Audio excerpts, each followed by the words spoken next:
One. Welcome back to Skill Over Legacy Podcast. This is what episode 6, 7? Yeah, lucky number 7. Episode 7. We on the episode 7. I got the normal gang here with me, and we got a special guest in the building, OG the Beast. You introduce yourself, OG. Hey, Yes, you sir. already did enough for me, man. OG the Beach, y'all already know that. Yes, How sir. y'all feeling today? I hope y'all feeling good and had a great morning, afternoon, evening. Let's talk some sports. Yes, one of my favorite OGs in the sports media game. Hands down. Definitely, hands down. Appreciate that. Yeah, that's the OG for real. Yes, Appreciate sir. that, Yes, man. sir. You already know the normal gang. Y'all thought y'all social medias real quick so we can so everybody knows where to follow everybody. It's @Bridges_J Bridges on TikTok. And no, I am not Teddy Bridgewater's cousin or brother. It's Cam Major 0109 on everything now. So go get me the 2K on Instagram. We're still on the grind. @LimShady91 on TikTok or Twitter. That's it. Yes, sir. Now let's get right to it. Katie over there trying to build the Thanos glove. He's trying to build the Avengers over there. What? Man, I gotta stop you right there, bro. Like, can I? Oh Lord! Like, can I stop you right there? Like, what is with everything being put on KD's shoulders, man? Is he the general manager that's now? What we said. That's what I've been saying. Like, I've been reading all KD this the shit general like that. manager now, or Well, is he the somebody owner, pointed or out do to we me- got some type of equity stake in the team, or what's going on? Like, let me know. You dig? Like, well, somebody pointed out to me. Wherever KD goes, he just tries to make the league as boring as possible, and that not only is funny, it's kind of true. Like, listen, what Kevin Durant did, what was that, 2017? Back in 2016, 2017? Bro, he was a free agent. He had all the right in the world to do what he wanted to do and go to a team that would accept him. And the Warriors was that. And he was a perfect fit for that organization. I'm with what that. they wanted to do. I'm with that. So now, but with the Nets situation,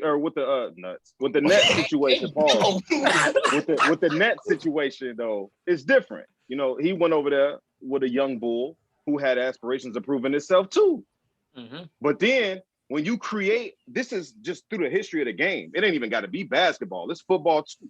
When you create and lay a foundation, other people look at that and be like, I want to be a part of that. Especially if you ain't got the witness what some of those guys got the witness. Like KD already got 2. Kyrie already got 1. You know what I'm saying? So coming into that situation, they both wanted to prove they can win it together without, the super deal. But then you got James Harden who like, look, I'm tired of taking L's. People like, oh, why you feeling that way? This team decent. They got Wall and Boogie, man. No, get me up out of here. I'm tired of taking L's. So when you building a foundation like that, other players is looking like, I want to go be a part of that. That could be something special. So we seen it before. We seen it with the Lakers. We seen it with Miami when they stacked the deck. And then the second year around, they got all those role players who all of a sudden wanted to play for Miami when nobody gave 2 shits about Miami prior to that. Mm-hmm. Now everybody want to play. Why? Because they see a foundation being built. Look at the Bucks. Yeah. They saw that foundation being built. Now everybody want to take pay cuts. Everybody want to be on the D line. Everybody want to be a part of it. That's just sports period in general. So Kevin Durant is not the general manager. He don't got equity stake. He's not the owner. It's not on his shoulders. But for some reason, whether they win or lose, it's gonna be on him. If they win, he stacked the deck. If they lose, he was expected to win, and they lost on his watch. So he can't win for losing. I was always a big guy that said, bro, KD winning that ring. People love to say, oh, KD, blah, blah, winning that ring, but whatever. He won the ring. He went to the team he wanted to go to. He put in the work to win the ring. It means just as much as anybody else's ring. Cut the garbage. Like, I'm not against it, but I will say this. If he loses at any point, the internet is going to explode. Like, the internet is going to explode. Yeah. I don't necessarily care because any team could lose any day. Now, am I going to be surprised if they lose? Sure. Let me ask y'all a question. Can I ask y'all a question? Let me ask y'all a question real quick. Mm-hmm. Last year, right? when we seen what was going on with all these teams forming up and people was getting better, you know, transactions were happening, different players were switching organizations. Coming into last year, who did y'all have winning the championship? The Lakers. Ron. I had the Clippers. I'm gonna be honest. Yeah, you're weird. That's not weird though. That's not weird though. No, because you not can't weird, listen though. to me. Listen to me. You can't put the best player in the world with the best power forward in the world, and then they go up against the quote unquote best player in the world in 2019, Kawhi and Paul George. I had Clippers just because I thought that they had better role players. I thought you go down to like Lou Will, Trez, Zubac, all these guys. They should have. On paper, they look better. They were a deeper team, and I thought the playoff experience that they had the year prior with those other guys. Right, but they lost to a team that was pretty similar to them as far as like depth. You know what I'm saying? Like, so it's like to say that the Clippers would not have given that LA team last year some serious go if they would have got past the Nuggets. You crazy? Oh yeah, we saw it in the regular season because the Lakers' weakness last year was probably the Clippers' strength. You know what I'm saying? And they had nobody for that backcourt. Nobody. LA had nobody for that backcourt. You know what I'm saying? So I feel like if they would have seen them in the Western Conference Finals instead of the Nuggets, it would have been trouble. But I say that to say this, the foundation thing.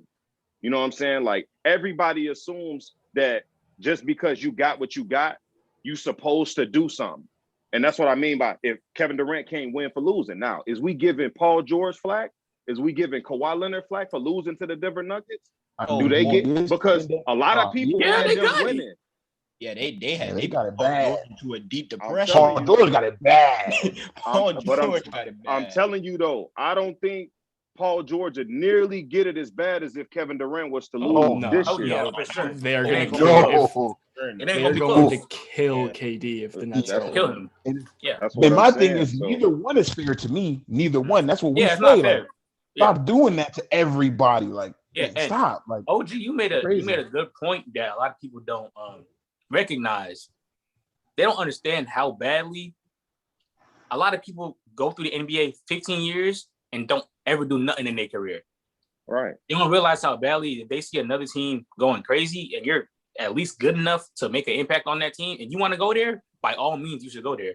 Right. I mean, look at LaMarcus Aldridge, man. He's been an all-star for his whole career. He has got He's never gotten that, like, to the upper level of the playoffs. And now he got this opportunity. Of course he's going to take it. Why wouldn't he?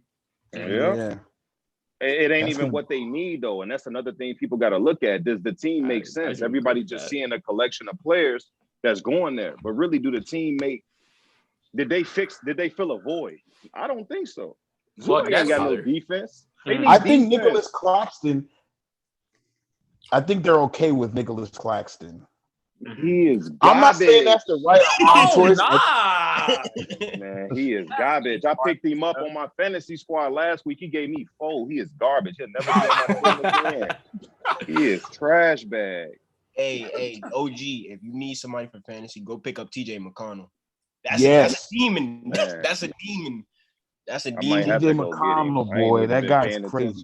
But to your point, McConnell's getting deep votes. When they picked up Blake Griffin, I was just like, I don't know what Blake Griffin does for them. I got to see it first. Right.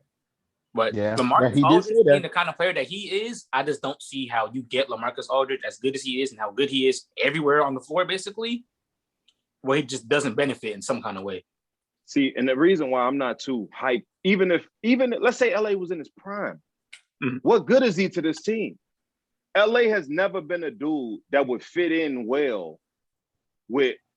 Look, he's not efficient. LA need a lot of shots to get his rocks off.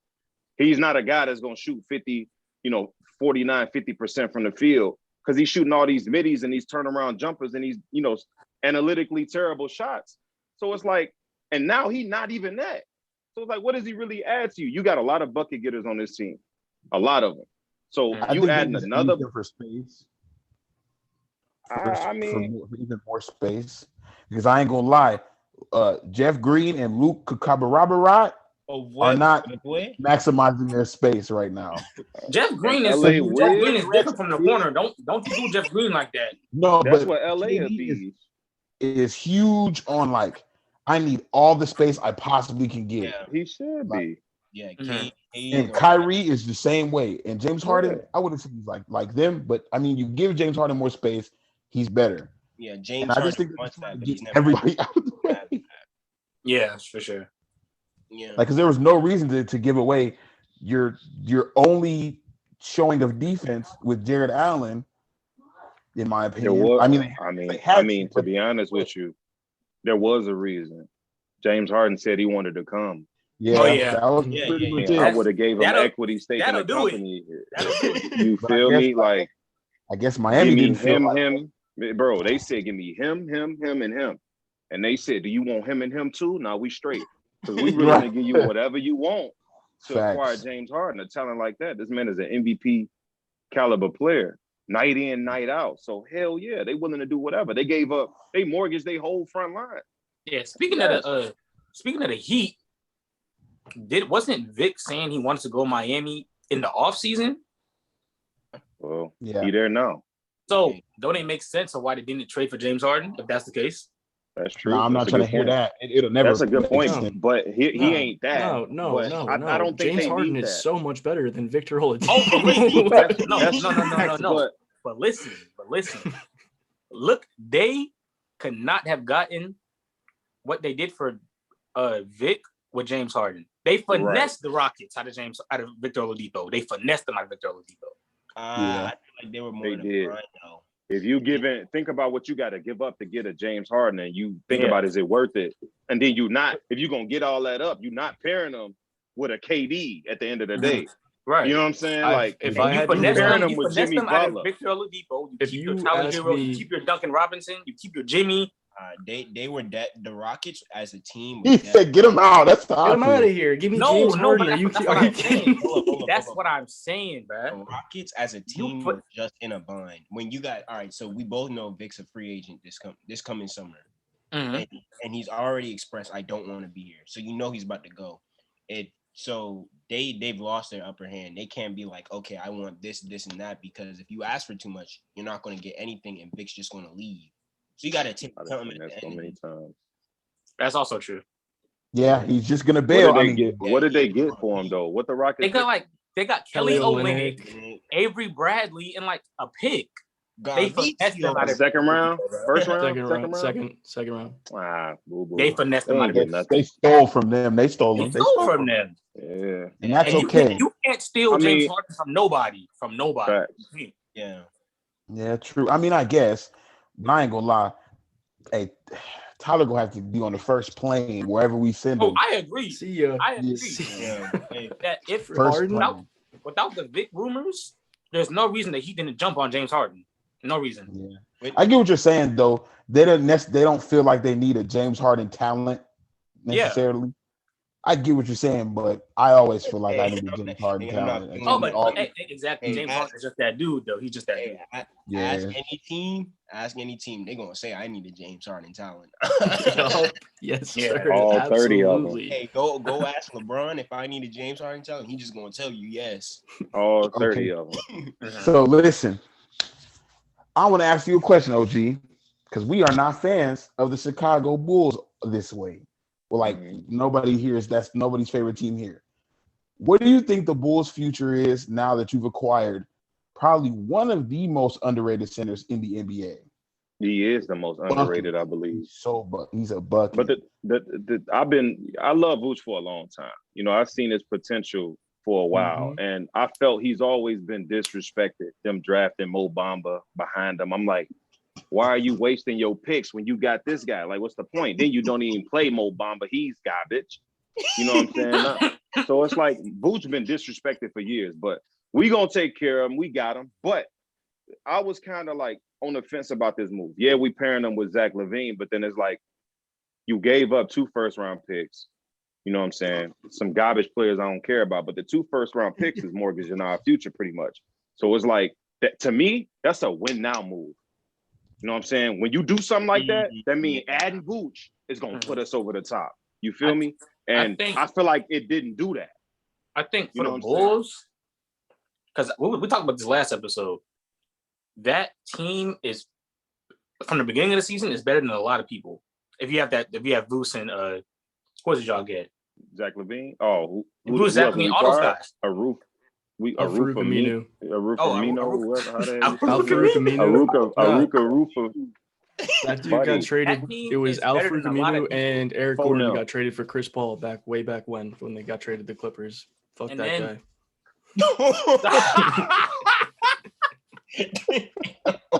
Hey man, Eric Gordon, fuck them both. He's a New Orleans fan. Regardless, Zach LaVine and Nikola Vucevic in any kind of somewhat winning environment is going to attract people regardless, because those two guys are just better than a lot of teams' first and second best player. That's what I was going to get to. That could be the plus, but when you got a 30-year-old heavily offensive minded big, right?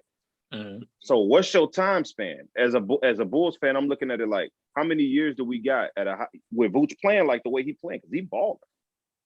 How many years do we got it at? 2, 3, maybe 3 at the max, maybe 4, maybe.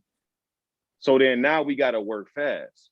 You know what I'm saying? You got Zach LaVine, you got Vooch, and you got Larry Markkinen, who I think is expendable. Kobe White ain't nothing but another Ben Gordon. We don't have. He said that. He said that. And that's fact. That's the best comparison of Kobe White I've ever heard. Yes, that's exactly what it is. It's Chicago, bro. Right? You know what I'm saying? That's just what it is. So I don't know. We got a whole new front office. We wiped them clean. Garpax is gone. So we're gonna see what type of ideas they got going on. And we're going to see how they put it together in the offseason. If we can convince some guys to sign, we're going to see. I have another thing with the Bulls is I think you got Kobe White still, and I don't see how he's going to really fit in with this team. Right. You could use him and these other picks because what you guys did, which was, I thought, really smart. So you traded your first-round pick this year and in 2025. So it opens up a ton of picks you can still trade.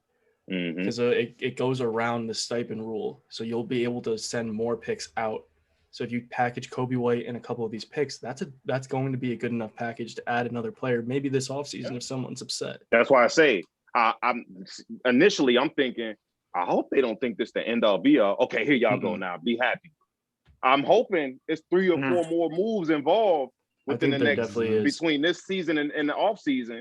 To put us in position to at least be competitive, because now we got to look at the rest of the league, because I'm trying to win. We ain't won since Jordan '98, so I'm trying to win. So I'm looking at it like the rest of the league, like, okay, how competitive is the East right now? The East is top heavy.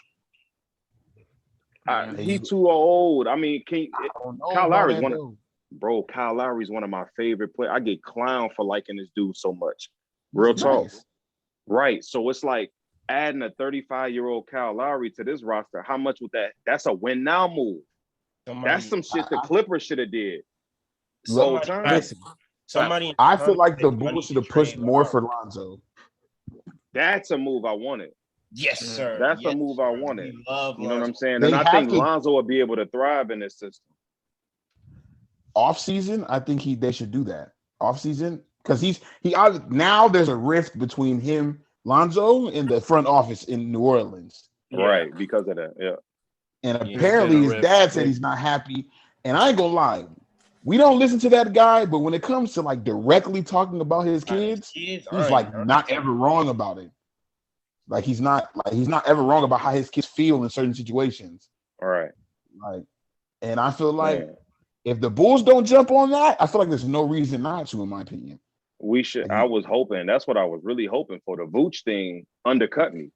Like I ain't even see that coming. Like I ain't even know that was in this in conversation. Then I see why when you see how the Magic end up working.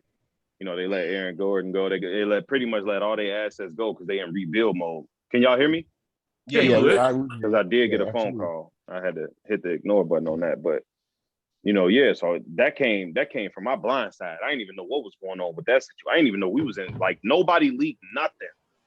Word. And then next thing you know, you just see the Magic just let everybody go. Like, they clear. They rebuilding again. They left Terrence Ross and his sneakers in the locker room. They just I'm cut telling everybody. you, bro. Like I'm talking about they. Hey, just put your jersey right here. Just set it to the side. We'll you got your bus Terrence outside Ross was waiting for standing you. in the middle of the living room They- like Will Smith. Like, yo, They had buses going. lined up to everybody new destination. Don't even get on the team bus. You ain't going back to Orlando. You going to Chicago.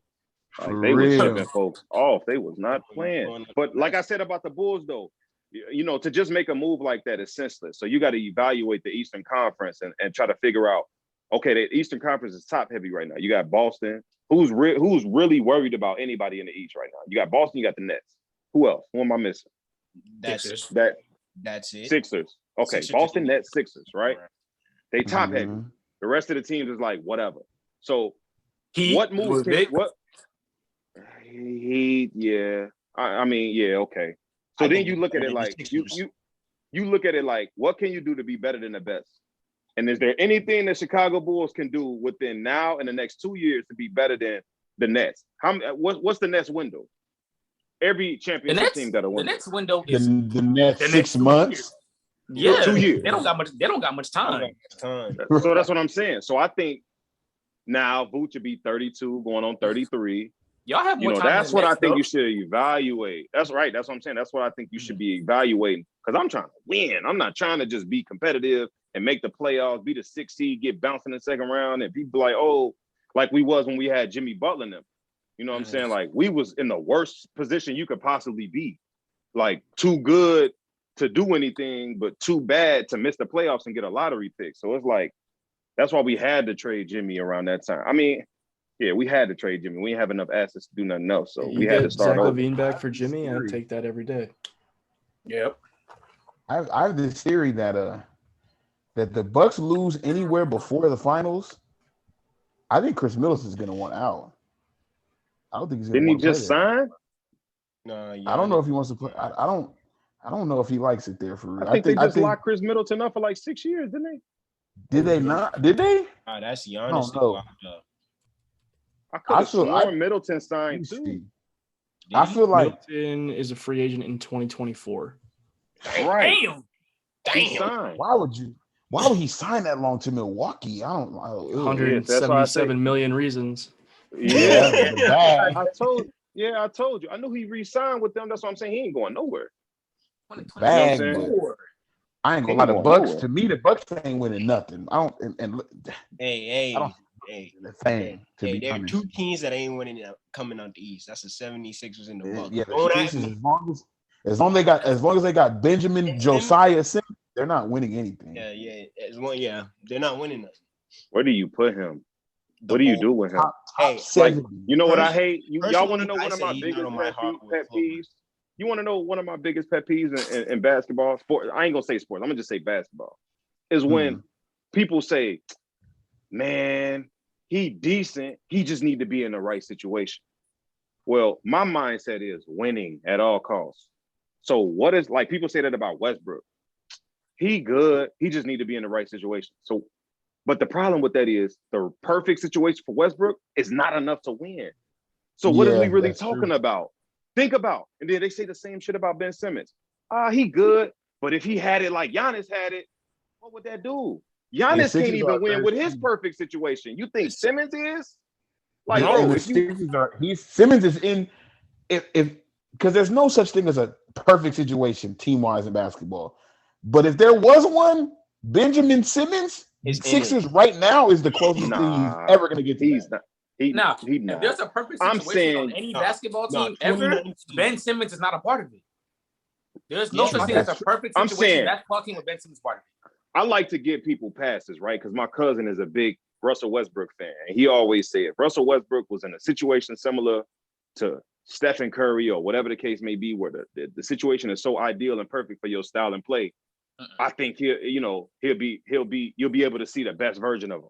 But I'm like, bro, if you give him Clay, give him Middleton, is that enough to win?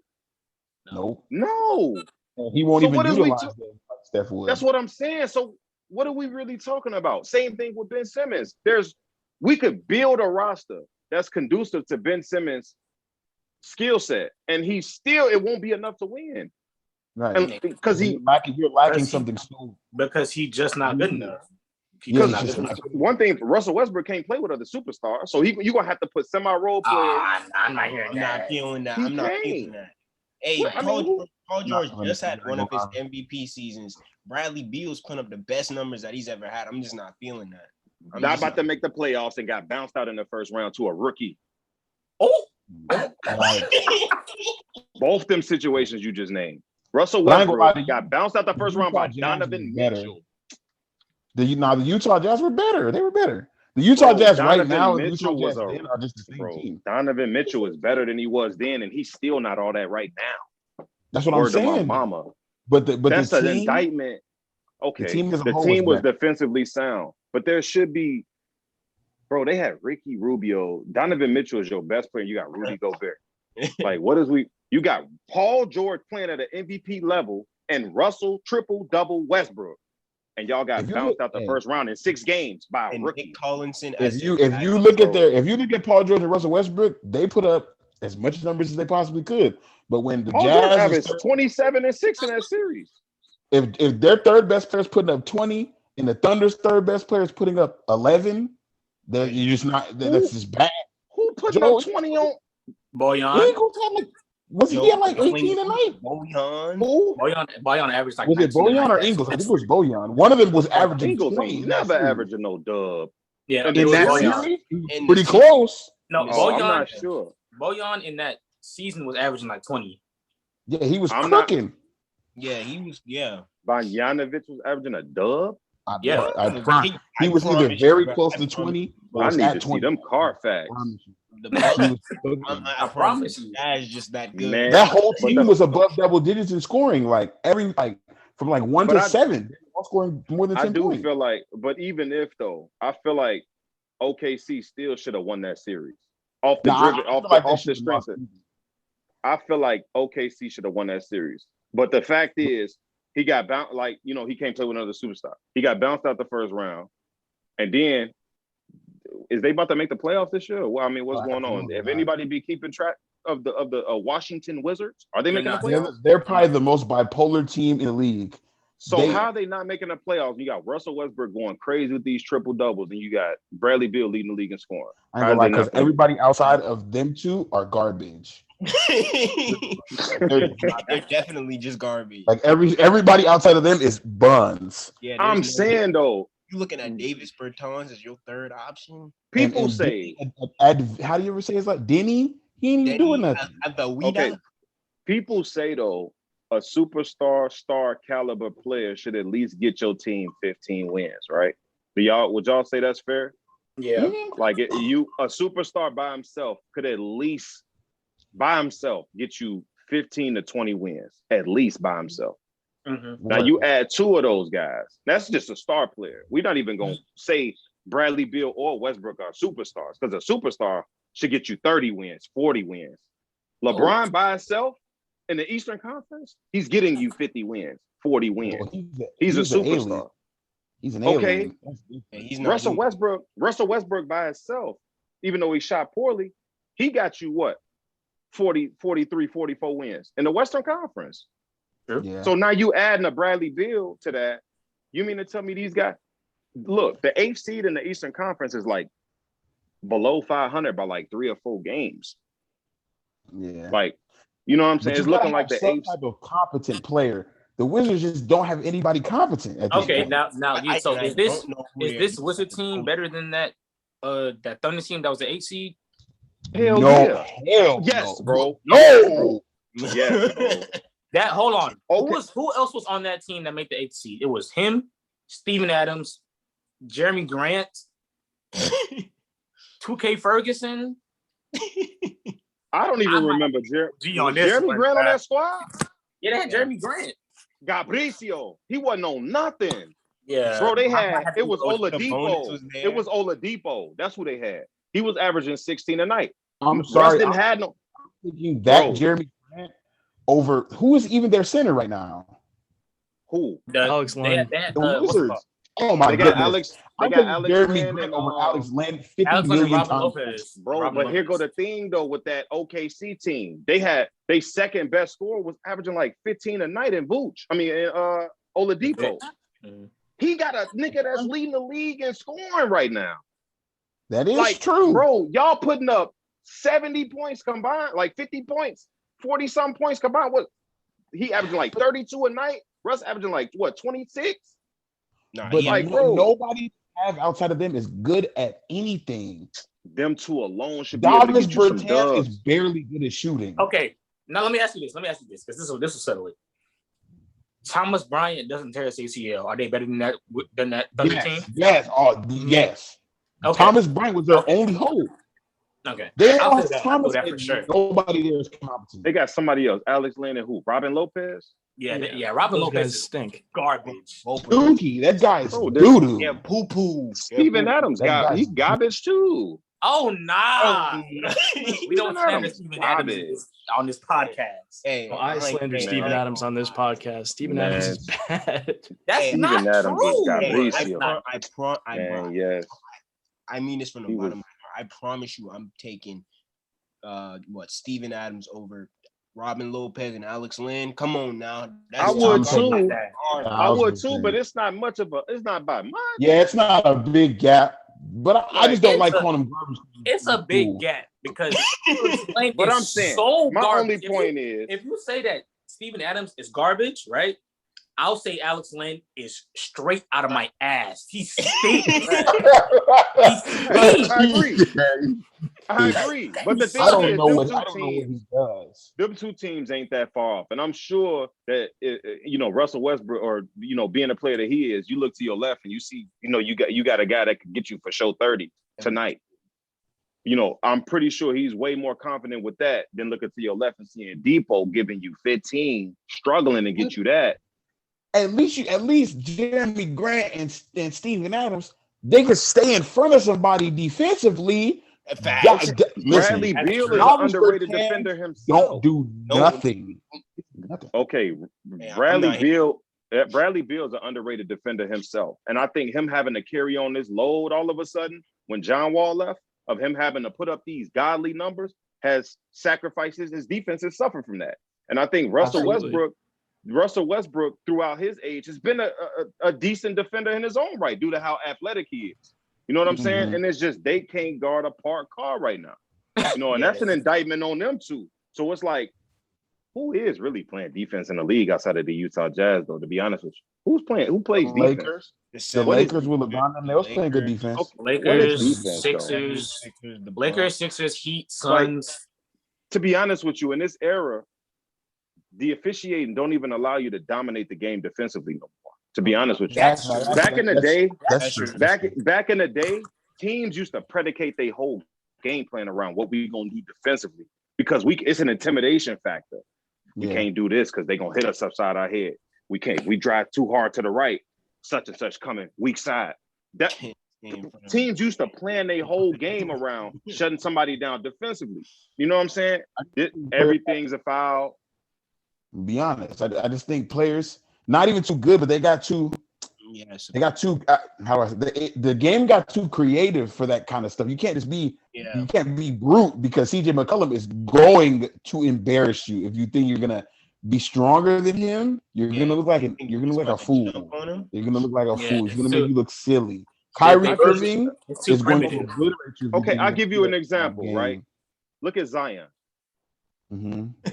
How many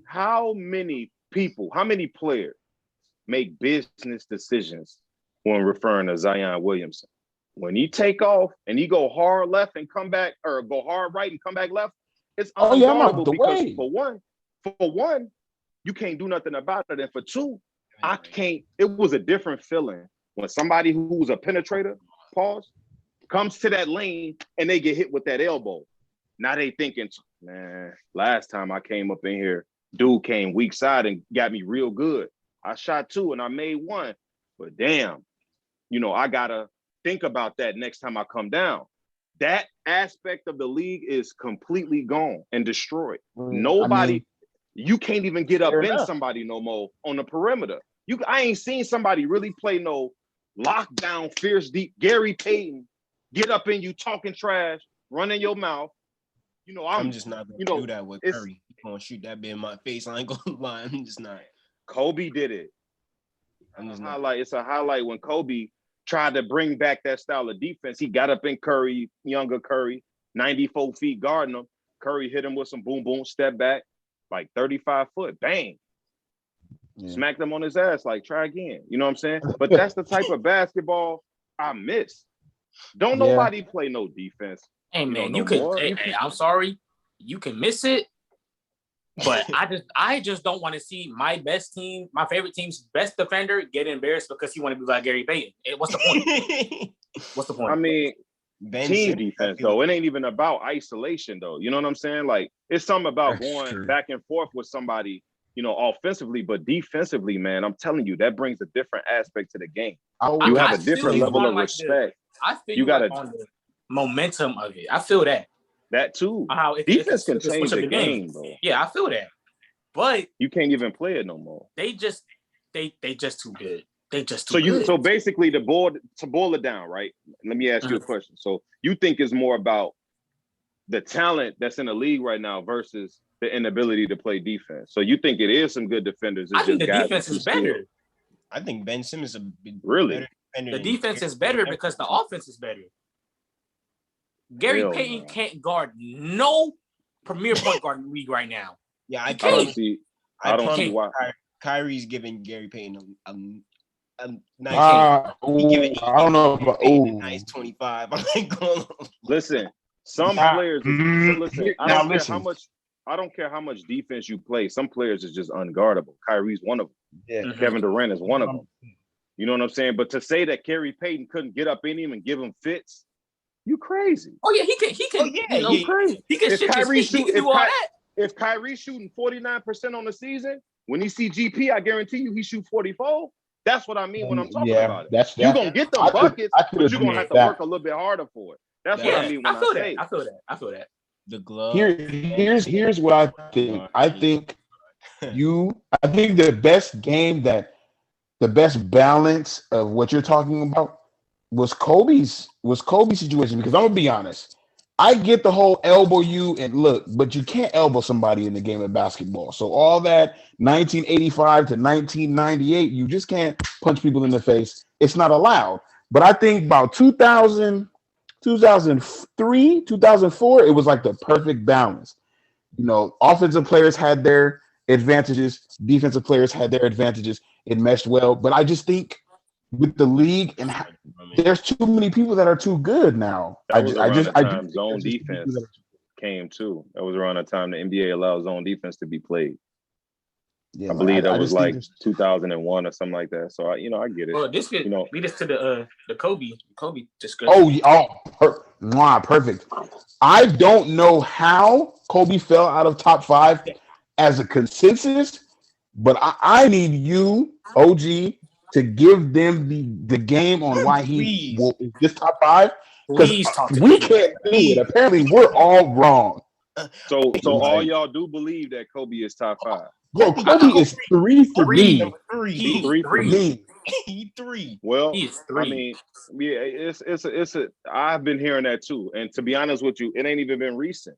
Like I made a video 2 years ago on YouTube, back way before TikTok, about Kobe Bryant being in the GOAT conversation. I'm not saying he's better than Jordan, better than LeBron, or whatever, Kareem, or whoever you got ahead of him. But he was a part of that, though. He should be able to sit at that table with his 5 rings and be like, "Thank you, I'm here."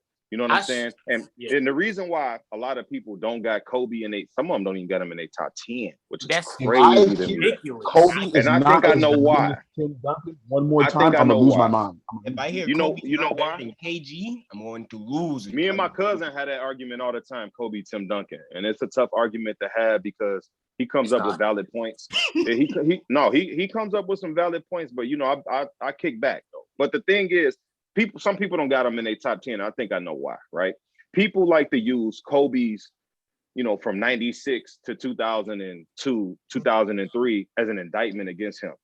Because he played with such a dominant player like Shaquille O'Neal. He was second fiddle to Shaq. People like to use that against Kobe. But I'm one of those guys that's of the notion of why can't we use it for Kobe?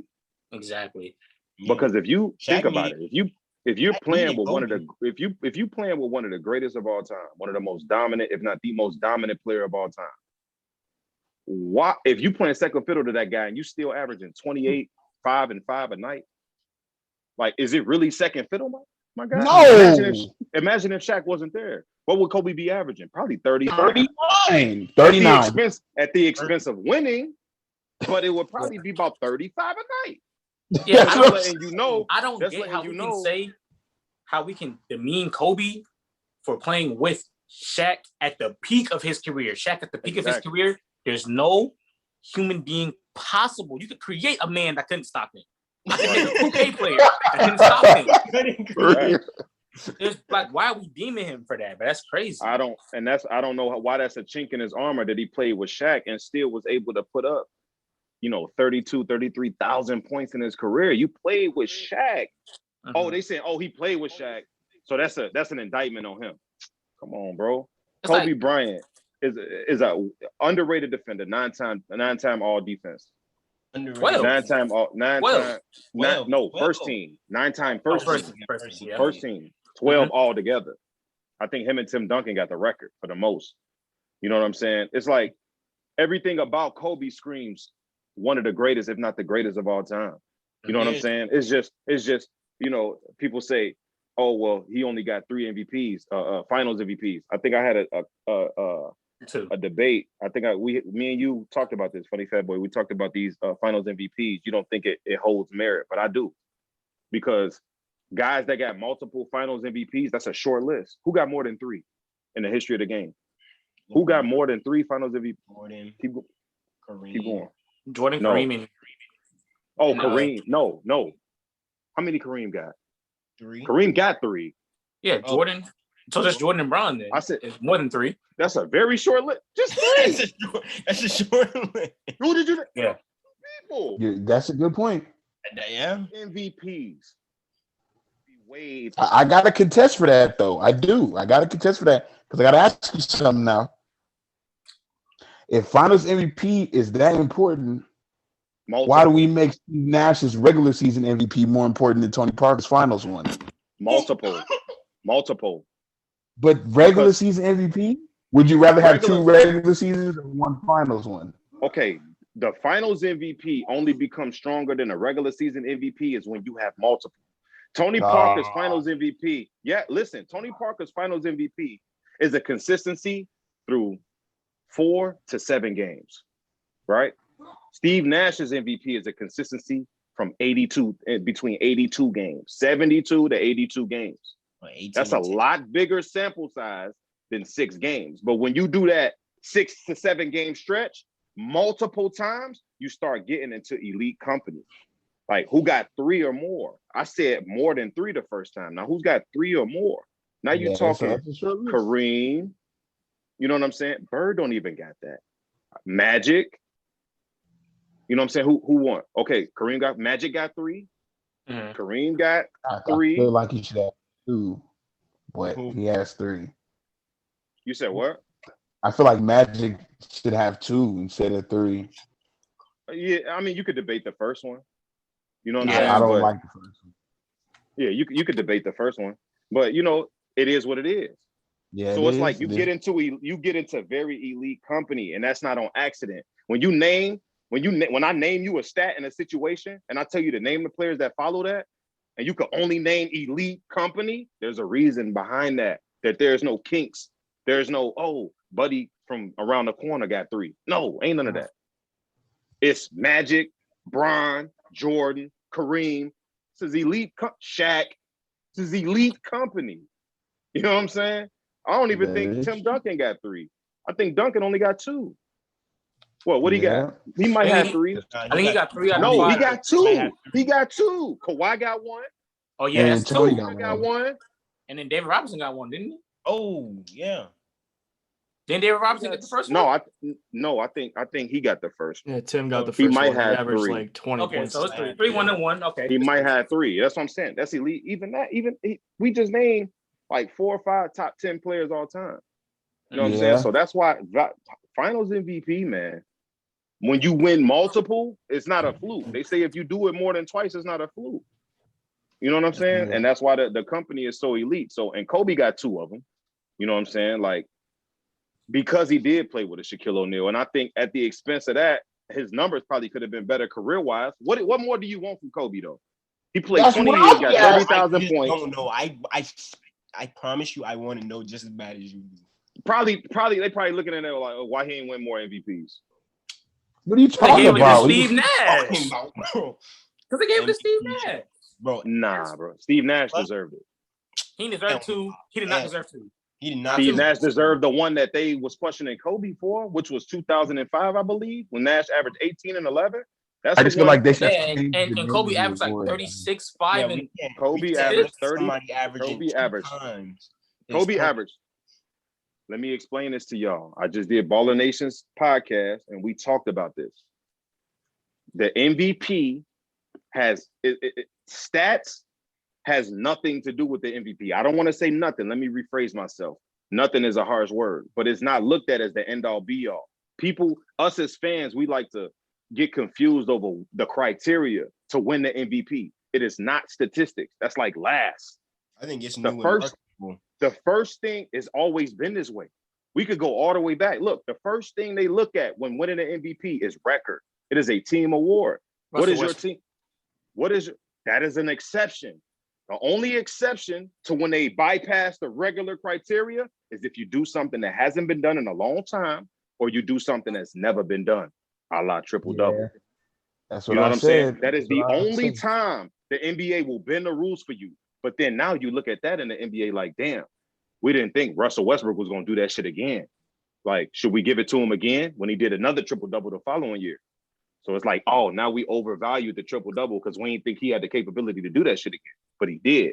Mm-hmm. You know what I'm saying? Like I said on his podcast, Kobe averaged 35. Oh, well, he should have won it. No, Steve Nash was the second seed in the West, and he was a well-oiled machine.